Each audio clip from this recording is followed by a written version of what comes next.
The hardest part about sailing downwind is finding the best angle to sail, taking into account speed, distance and apparent wind. There's no substitute for experience, but we're going to use 3 modes: displacement, semi-apparent and full apparent to simplify things. Using crew positions for each mode, we can use weight to dictate the angle sailed.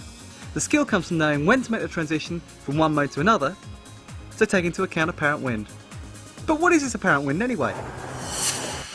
Harvey, I'm glad you asked that. Let's say that this yellow arrow represents the true wind direction. Bring in the boat and something strange starts to happen.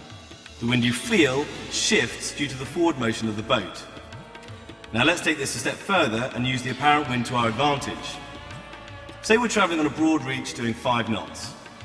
By heating the boat up onto a reach, we increase the boat speed to 10 knots. This moves the apparent wind forward due to the extra speed. The boat then has to bear away to remain on the reach. Now, this is where it counts. We've bored away onto the original angle, but we're still sailing at 10 knots. Groovy. In the gusts, we have a similar effect. More pressure, more speed, and lower angle. And of course, more fun.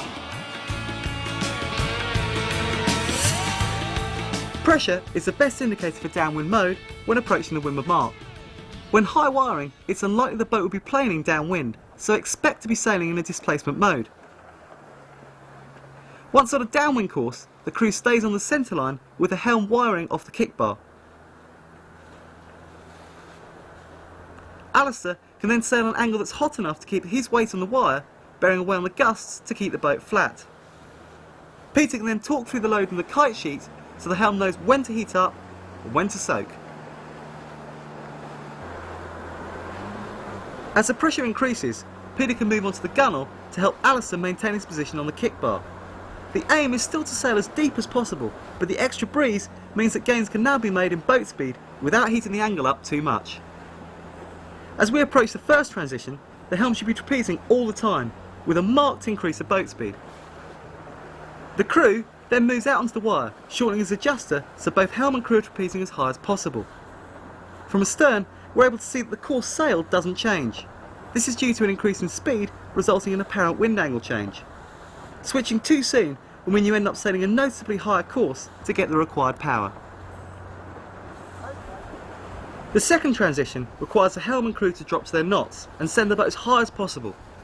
Maximising boat speed will help make the jump to full apparent mode, but the skill comes from judging the moment to switch.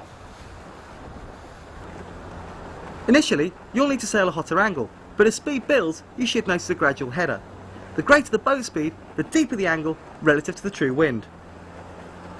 In this mode, you'll need to move aft towards the back of the wing to keep the correct trim. To make the most of your weight, keep your back legs as straight as possible. Leaning back simply brings your weight close to the centre line. That's the sequence in its simplest form, but it works both ways, so as speed drops and the angle to the mark increases, be ready to change down to a lower mode.